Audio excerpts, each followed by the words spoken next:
Tinatanggal ang kamay ni Echo.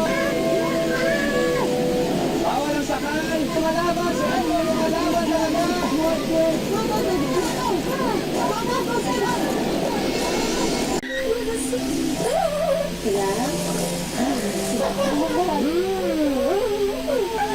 Parang bata.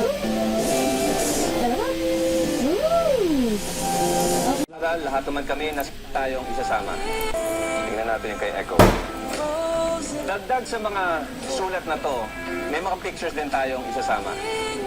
More pictures para sa inyo. Galing kay Mama Echo.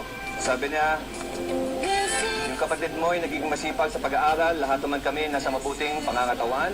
Kahit minsan walang ulam, okay na, mahalaga, nagmamahalan tayo. Echo, kung gusto malaman ang rest of the letter, kailangan manalo ang tribe mo sa challenge na to.